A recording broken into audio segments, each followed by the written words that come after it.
おはようございます。画家の沖曽です。今日はですね、アクリル絵の具を使ってアクリルの基本ということで、お届けしようかなと思っております。元気ですか皆さん。アクリル絵の具とかはちょっと苦手とかやったことないし嫌いとかっていう人もいるかもしれませんけど、私なりに1年半2年もう2年になりますかね、YouTube を始めて私なりにいろいろ研究をしてきまして、この辺りでこうやっていけばこうできるよということがある程度目星が立ってきましたので、今日はですねこちらのマシューコを写実的に描いてみたという動画になります。アクリルの基本的なお話を中心にしていこうと思いますので、ぜひですね今までやったことない方とかもこれを参考にアクリル絵の具にチャレンジして、そのステップアップとして次油絵とかにチャレンジしていかれたらどうかなというふうに思いましたので、ぜひ楽しんでご覧ください。どうぞ。それでは解説をしていこうと思います。今日はですねワイプで、やってみようかなと思います。まずですね、下書きをしていっておりますけども、これはジェッソですね。ジェッソの黒を使いながら描いていっております。でもうこれはもう転写とかせず、そんな難しい形ではないので転写とかをせずに、描いていってます。ジェッソの黒ですね。アップもこうやってちょこちょこ見せていこうと思いますので、よかったら参考にされてみてください。こういう風にアップでですね、どういう筆致で描いていってるのかとかですね。で、下地は、板ですね。これはシナベニアという板に、ジェッソというのを塗っております。白と黒ですね。で、私はよくこう作画用の動画に関しましてはこういう風に、簡易版というかですね、本格的なものはどうしてもやっぱりこう古典とかに出すのはこういう方法は使わないんですが、そして大胆にいきました。ベタと。で白黒のジェストを大体何層か塗って、研磨するんですけど、紙やすりとかでですね、で300番400番ぐらいのやつで、巻きながらこんなしてやっていきます。でアクリル絵の具は今日はこれを使ってます。これね、何ですかね、リキテックスカラーレギュラータイプというのを使っております。こちらの今塗った色やったらばこの辺かな、何ですかね、フタロシアニンブルーとかウルトラマリンブルーとか、これは何ですか、ブリリアントブルーとか、あと紫はこの辺使ったようなデオキシサージンパープルとか、あとはこれとかかな、コバルトターコイズとかを使っております。で、まずこれはマシューコですね。マシューコの冬なんですけど、波が多分ザーッと来て、それで、その来たと同時に凍っていってるんちゃうかなというふうに思います。で、アクリル絵の具の基本ということで、普通にこういう絵の具セットを買われたらいいと思います。基本ですね。で、指示体に関しても、指示体っていうのは例えばキャンバスとかですけども、紙でもいいですし、これは僕は板に描いております。特に紙でも良かったんですが、でアップでこうやってお見せしていってますけども、でアクリル絵の具はやっぱ水分が飛ぶと薄くなります。でこれなんかもう直で生の白でデッと置いていってますけども、ある程度厚みとかも持たすことができます。若干薄くはなりますよ、乾いたらね。ということで、油絵の具と水彩のもう油絵の具にかなり限りなく近いけども、乾きがものすごい早いです。で乾きが早いというところも特性で、いいところでもあるし、やりにくいところでもあるかもしれませんし、今回はそれで写実的に描くということで、じゃあどうやって描けるのかなということで、ある程度僕も2年間ぐらいこれちょこちょこ YouTube をやりながらですね、ゆっくり喋らないと字幕が変なのにつくので、少しゆっくり喋っていこうかなと。関西弁もなかなかですね。で白をドンと置きました。手前側のところですね。でアクリル絵の具っていうのは何かと何かが混ざり合って、できているんですけど、これは例えばジェルメディウム、ジェルですね。ジェルメディウムと呼ばれるものなんですけども、これと顔料と呼ばれるものが混ざり合って、例えばこういうのだったらライトレッドとかって言ってね、だいぶ前に買ったから今こんな値段かどうか分かりません。草壁さんのですね、酸化鉄っていうやつなんですけどもね、ライトレッドとかっていうのとかを使って、これとこれがガチンってなったらアクリル絵の具になっています。で例えば、こういうグロスポリマーメディウムで、これはグロスポリマーメディウムで、これ内容っていうのはこれ両方書いてあったはずですけども、アクリリックポリマーエマルジョン、もう絶対見えないと思いますけど、同じですの型練り、柔らか練りというふうに思ったらいいです。グロスポリマーメディウムが柔らか練り、型練り、だいぶ進んできましたかね。こっちは型練り。だから多分あと何か入って絵の具になっていると思うんですが、そういうふうに絵の具という組成が出来上がっていると。で例えばジェッソって何ぞやっていう話になりますけども、ジェッソっていうのはイタリア語で、石膏って意味なんですけど、実際は石膏ではないです。でこれよく見るとここに酸化チタンと、アクリルエマルジョンって書いてます。要は今のグロスポリマーまたはジェルメディウムと、酸化チタンって言ってチタニウムホワイト何でもあるでしょね、こう顔料ボンと買ってますおじさんね、こういうものが混ざり合ったらこれになってますよということなんで、アクリル絵の具の一種です。水の波打ち際を描いていってますけどもというものなんですね。本来は石膏って意味なんですけども、多分これリキテックスさんかなんかが商品、これ草壁さんの商品ですけども、多分なんか名前をそういう風につけたんちゃうかなと僕は勝手に今推測してますけども、でこれは下地剤みたいな感じです。これも黒もあったりします。僕はだから黒とこの白で、半々ぐらいにして、あと水を溶いたのを下地に塗っていってます。本当にこう、一つ一つの組成を見ていくと、例えばモデリングペーストとかっていう風に売ってたりするのも、アクリルエマルジョンと大理石粉と多分酸化チタニウムホワイトとかっていうのが混ざり合ってんちゃうかなという風に思いますので、ちょっとそういう組成していくと、こういうので混ざり合ってんやと。で例えばちょっとこう薄くこうグレーズと油絵の具でいうグレーズ、フランス語でいうとグラッシュっていうんですけども、そういった方法を使いたいなというふうに思った場合は、先ほどの例えばグロスポリマーメディウムと水と絵の具みたいな感じで後で出てきますけども、そういった方法とか使われていいんじゃないかなと思います。で今かなり大胆に書いていってますけど、これ利点としては乾きが早いので、失敗したら上から もちろん塗れます。で透明水彩の場合ってなかなかこう重ね塗りしすぎると色がちょっと悪くなっていったりしますけど、ベタっとこう隠蔽する隠蔽っていうか隠すぐらいのこともできますし、そういうところすごくこう便利かなというふうに思いますので、そういう使い方もされていいかなと。そしてこれ厚くですね、インパストって言います。インパスト、厚く塗ることをインパストと言いますけども、そういった方法も使えますし、特に手前の方とか白なんていうのは僕はだいたいインパスト厚く塗っていきます。これはもう西洋絵画のこう伝統的な、方法なんですけども、僕らが視覚的におじさん見るとこう明るいところ暗い こっちの暗い中とかこんなとことかこんなとことか目いかへんでしょ。でも大体このバーッとぶつかってるとことかで、ここのとこにちょっと暗い線が入ってるの分かります？稜線っていうんですけど、やっぱここのところっていうのに人間の目っていくんですよ。でそこのところにじゃあ物質としての白さみたいなのをバカッとつけておいたりすると、まずここから目にいってくれる。薄く塗るよりバカッと塗っている。でそれがどっちかというと西洋絵画の伝統的な方法なんで、だから僕は中間色、一回中間色、グレーであったり、伝統的な方法だと茶色とかね。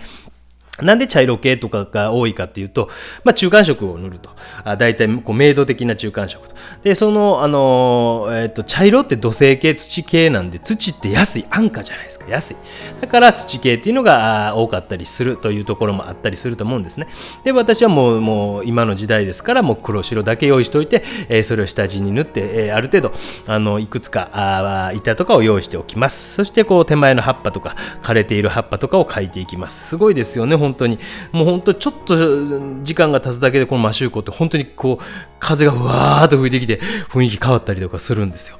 ね。こんな感じでいつも録画しているんですよ。こっち側にカメラ今置いとるんですけども、カメラというかマイクを置いとるんですけど、でっていう感じでやっていきます。でアクリル絵の具というのはそういうふうに、普通に一般的なものにプラス水で、あとは間にメディウムとして例えば完成油的な感じで言うと変かな。例えばテレピン油っていうのが水と揮発する、蒸発する水だとね、テレピンだと揮発するのに対してなんかこうグロスポリマーメディウムっていうのとかが少しこうリンシード的な感じの扱い方をしてみてもいいのかなというふうに思います。グレーズとかですね、完成油、ポピオイルとか、僕やったらポピオイルとかですけども、なんかそういうふうにこうちょっと用途を分かっていくと。で乾燥が早いのですごい乾燥を遅らせるメディウムとかもあります。向こうの方にあった、しまったな、持ってくるの忘れましたけど、でそういうのも使われてもいいのかもしれません。僕はあんま使わないです。もう乾きが早いったら乾きが早いでもそれ利用して描こうかなとか、逆に絵の具をしっかり今なんかペタッとこう水面とこう置いてますけど、少量よりもダイナミックにボンと置いてあげたりして、バンとダイナミックに置いたりするとやっぱ乾き遅くなります。当たり前ですけどね。薄く塗っていったりするよりダーンと塗ったりすると出たな擬音大王がですね、乾きが遅かったりする。例えばこういう空なんかっていうのもで、なんかもう今回もちょっとムラっぽくなりましたけど、何層かやっぱ重ねていって、プラスこう近似値的に色が近くなっていけばいくほど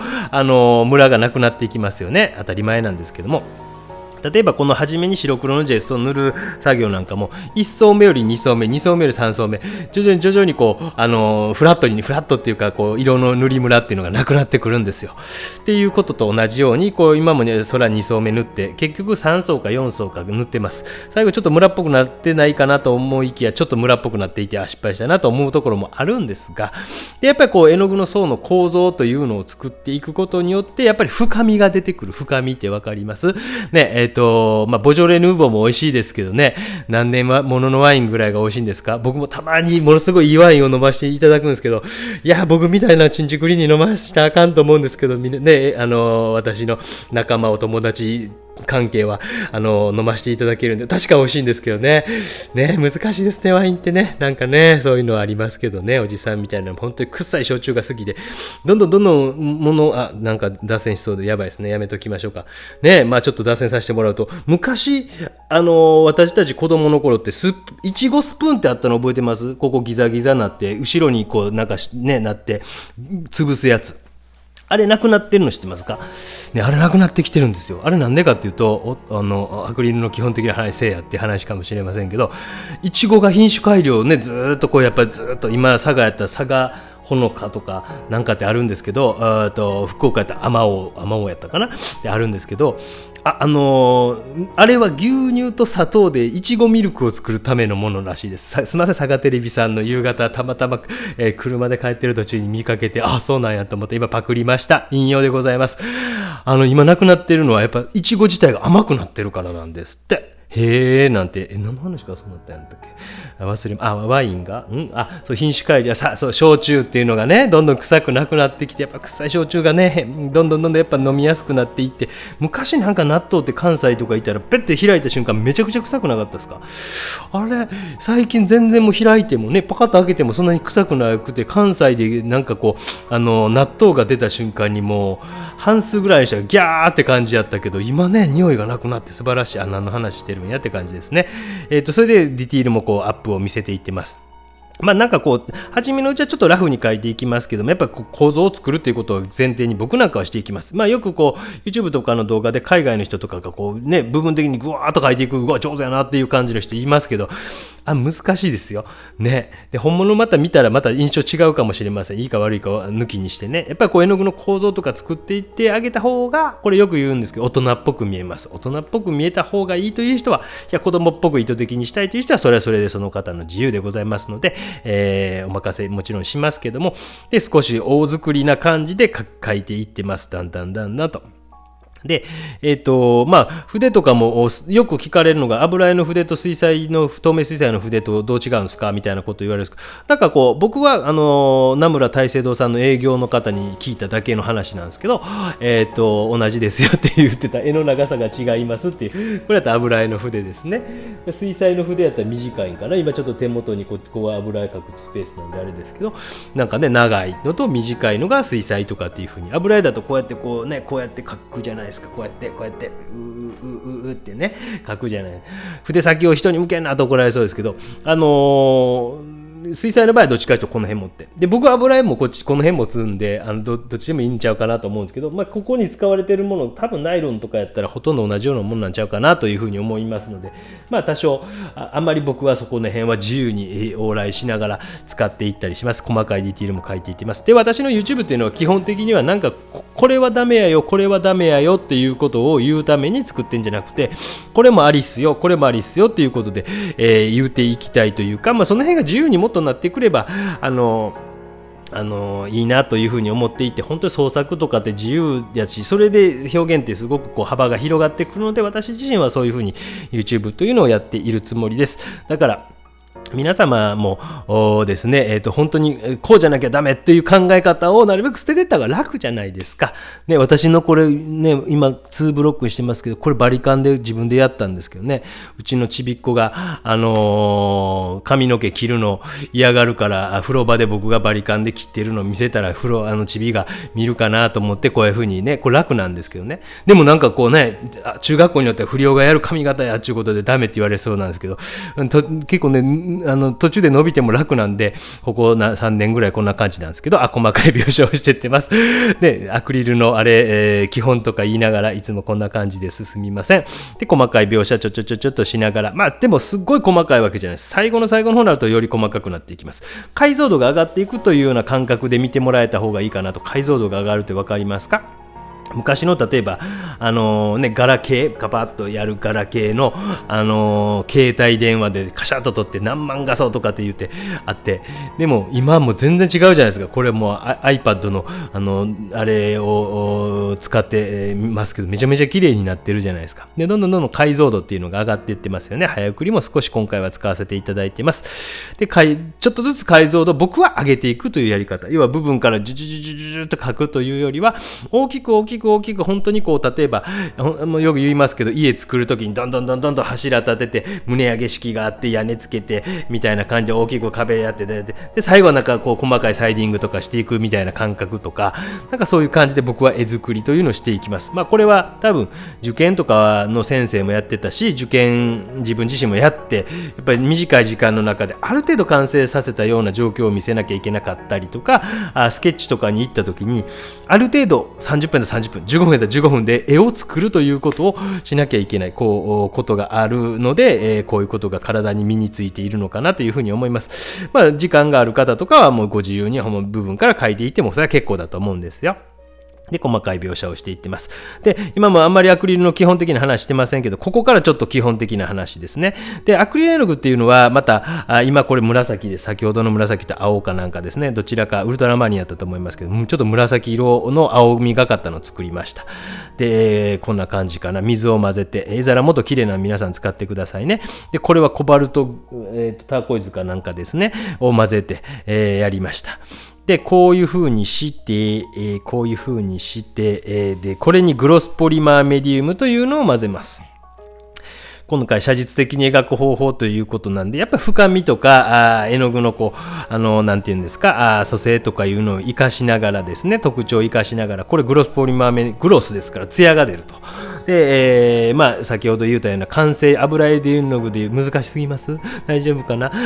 完成油的な感じで、しっかり混ぜ合わせまして、そして水をしっかり入れて、ハケ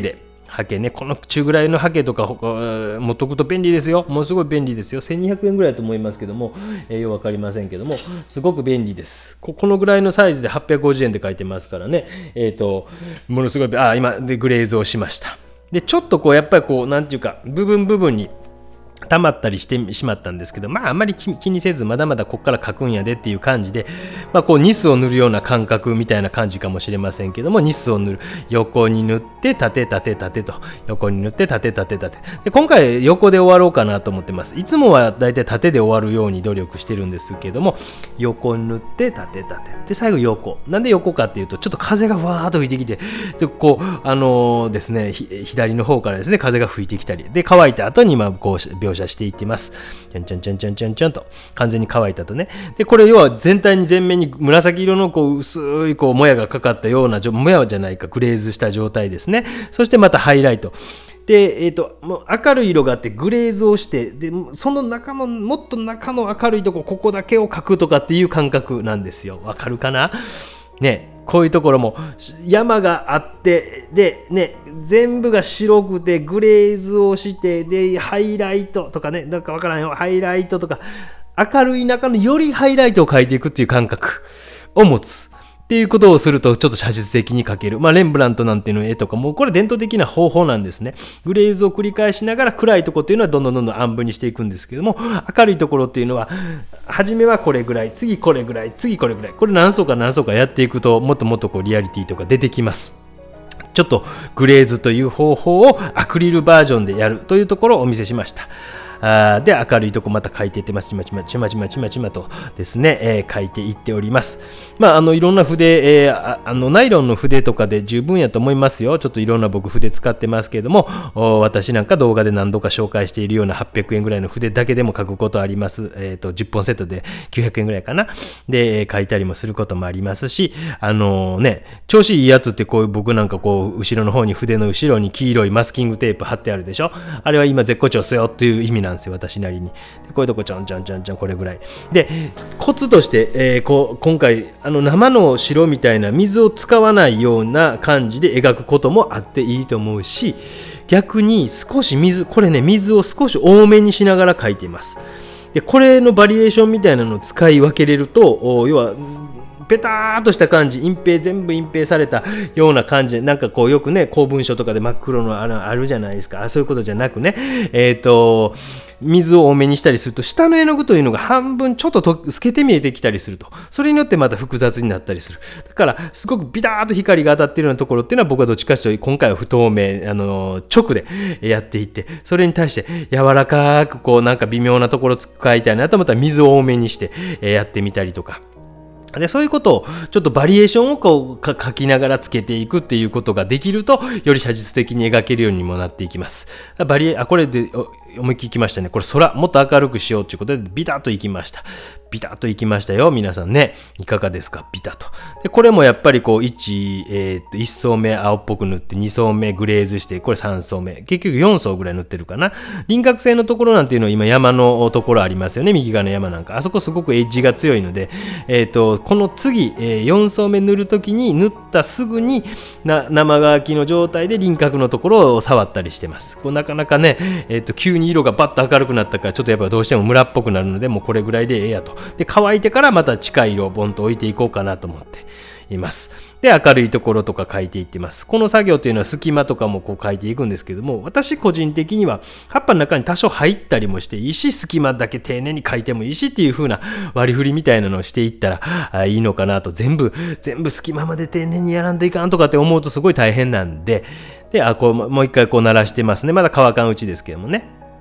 鳴らしていって、なるべくこう平滑にならんかなと、フラットならんかなっていう風に思いながらやっていってます。でなかなかこう難しいですけどね、その辺がね、ちょっとこうブルーグレーみたいなのまた作ってますよ。ちょっとまた塗りました。これが4層目になるかな、ちょっと忘れましたけどもね、4層目になるかなと思います。このぐらいでベタッと塗って、フラットにいかんかなっていう風に思っておりますね。ちょっとずつ密度が上がってきて、こうペタッと空のとこ不透明やったり、薄くグレーズがかかっているところはちょっと半透明ぐらい透明とかになってきたりとか、そしてハイライトとかをこう細かい描写、不透明の今生の白に力入れてて、で白もこれ、普通にアクリル絵の具の白とジェスト使ってます。ジェストの白も使ってます。同じような組成ですので、ジェストの白は少し柔らかいけど結構隠蔽力が強い白やったりしますし、安価安かったりしますので、ジェスト自体がですね。だからそういったものも活用します。だからこうその辺は組成がある程度同じやったらいいかなと。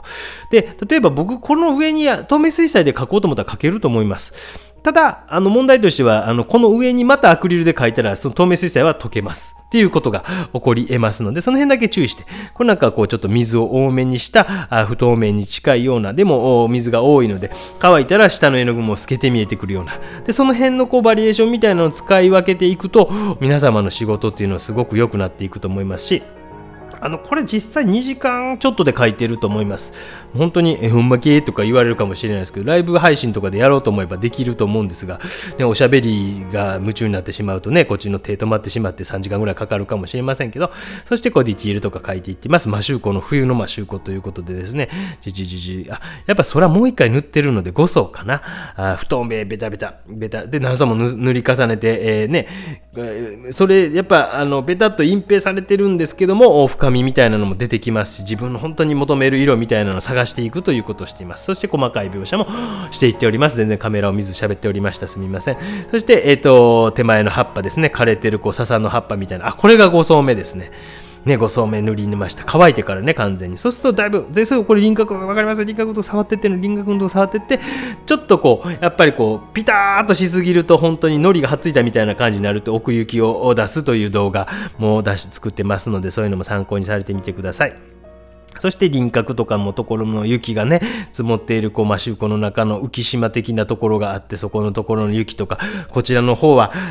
下の方にこうやってでこれは、方角的に北の方を向いてるのかなとか、いろいろそんなことを考えながら、ですね、描いていきました。ですがこの辺はもう水がザザザザザザザービタッコータみたいな感じなんでしょうね。すげえなと思いながら、そういうことを想像しながら描いていって、ここに行った時のマイナス何度やったかなとかね、スノーシューっていうんですっけ、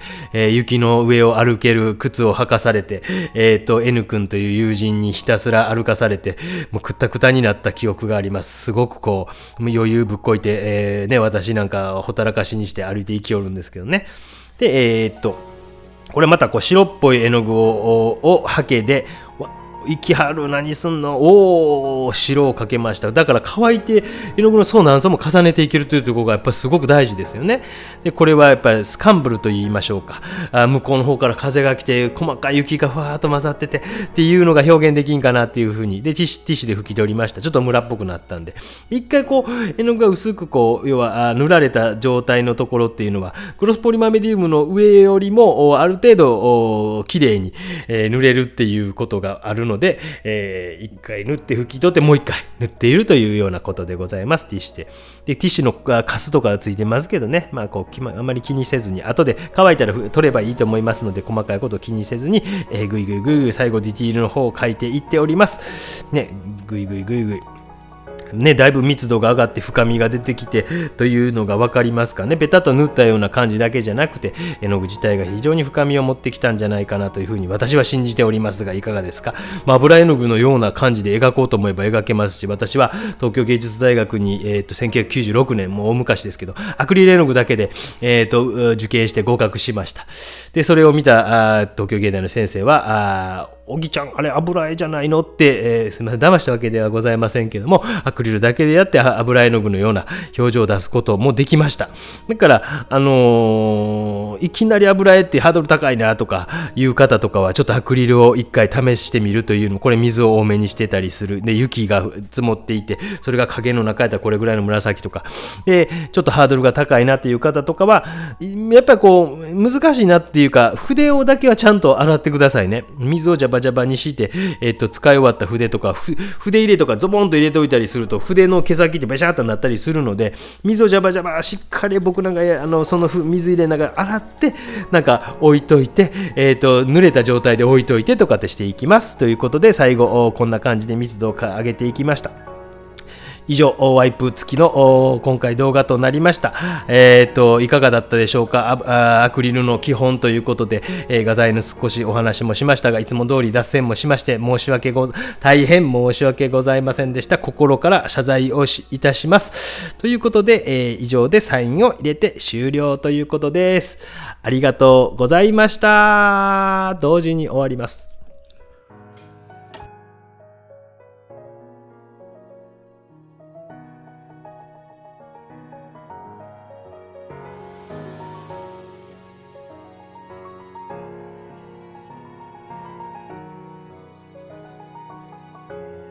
ご視聴ありがとうございました。皆さんどうですか。描けそうな気がしますか。アクリル絵の具っていうのは便利なところもすごくいっぱいありますし、面白い画材やと思いますので、ぜひこれを参考にですね勉強してみて、これぐらい描けるように皆さんなりますって。大丈夫、なりますので、自信を持って、されてみてはどうでしょうか。頑張ってくださいね。いつか皆さんの作品を見たいと思います。それではまた。チャンネル登録よろしくね。SNS もやってます。よろしくね。